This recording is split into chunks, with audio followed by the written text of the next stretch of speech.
So our approach has very much been to listen to what the students actually value the most. And what that definitely is they want some face-to-face teaching next year, as well as very good virtual learning. So we've listened to that and we're creating something we're calling the Chester Blend, which hopefully has some of the best of our face-to-face sessions, but also some really interactive and interesting online content. So we think that will keep them safe, but also give them something of a social learning experience. And so it's well worth being back on campus. And actually, we have just come first for listening to the student voice in the National Student Survey in Northwest institutions. So we're thrilled with that. It's obviously working.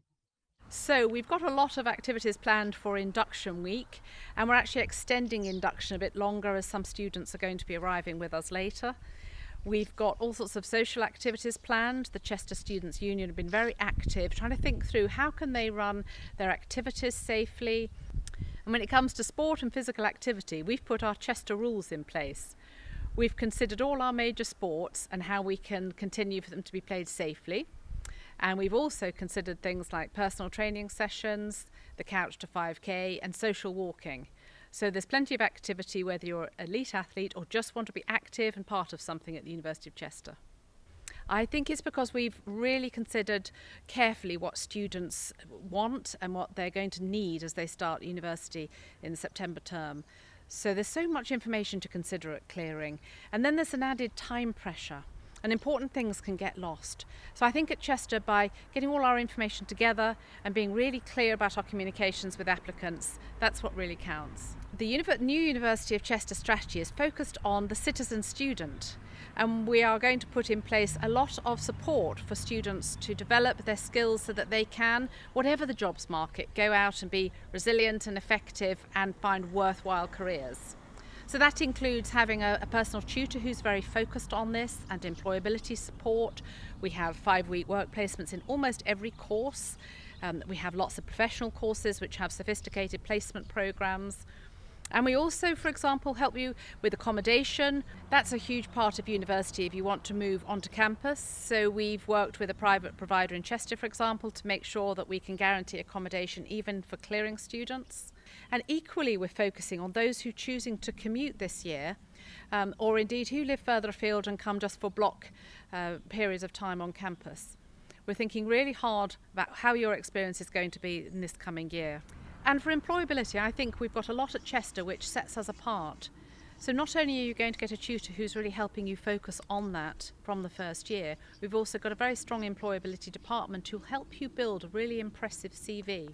And we use e-portfolios as early as you're interested in doing so to actually give you something to show prospective employers. So together with very, very strong work placement programs and really good connectedness into employers across the Northwest, we think you'll end up having a great CV, maybe even embellished by the free language tuition we have here as well.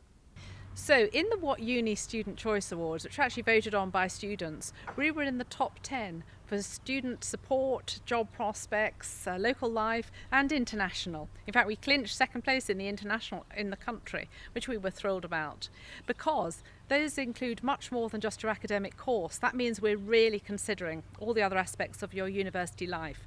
And in fact, in the National Student Survey 2020, which has just come out, we are well above sector average for student satisfaction for all groups of students, which is great.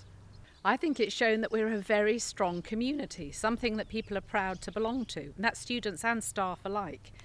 And I'm very proud of the way everyone has pulled together to keep the university going, and not just going actually, but flourishing during this strange time. So particularly, I'd like to recognise those who've directly supported the COVID-19 efforts, such as the student nurses who went out on actually into the workplace, not just on placement, they went into the workplace early. Also those who've been student volunteers and helped with supporting people with loneliness, our food deliverers, etc. Those who've helped look after our students who've remained on campus, and those who've actually helped with creating supplies and delivering supplies which have been sent straight into the NHS or into the care sector. So altogether it's shown that we are a very strong community, we've pulled together, and I think it bodes very well for the future. So I guess it's shown just how real and wonderful our community actually is. There's one thing COVID-19 has shown us is the importance of working together, and I think that's what we can offer our students. So we have plenty of people on hand to help you with your inquiries, whether that's about admissions. We've got a fantastic team here to answer all your queries about the process of clearing, for example, but you might want to know more about the course, so we've got academic tutors who can help you with that, and we've got experts in student support who can address any of the questions you've got about specific needs. So you can speak to staff or indeed students on the phone or via Unibuddy, or indeed in person on results day, when we'll be open for campus tours, and the days thereafter. So you could also speak to specialists, for example in finance and accommodation, student support, or about the courses, and you'll be able to do that if you can't come to a campus tour on a virtual open day on the 13th, 14th or 15th of August. Well, if you'd like a place here, it certainly isn't too late, but if you hold an offer elsewhere, you will have to go through what's called self-release, which is actually very straightforward. So you'll be able to talk to anyone in our clearing team if you need help with the different stages of this, and they'll be on hand to support you, whether you've applied already to university this cycle or whether indeed you're coming in new through clearing. The first thing I'd say is try not to panic, and I know everyone says that, but that's because it's true. Just because you might not have got the precise grades that you wanted doesn't mean that you're not going to university this year.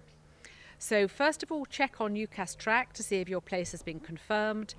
If it hasn't, contact us through the clearing team.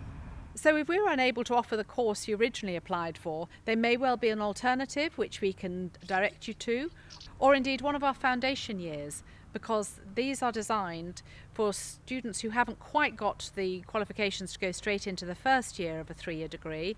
But following the foundation year syllabus, if you're successful, you'll be guaranteed a place on that degree, and you don't then have to look elsewhere. So there are options, so don't worry, there'll be plenty of advice on hand on the day. So you can see there are options available, even if you didn't quite get the results you were expecting. So I think I'd say just do what feels right for you. There's been so much happening this year that your priorities might actually have changed since you made your first choices in UCAS. So if that's the case, really consider carefully about what is right for you now and what choice you should make, and take plenty of advice. And I'd also just like to wish you all the very best of luck on results day.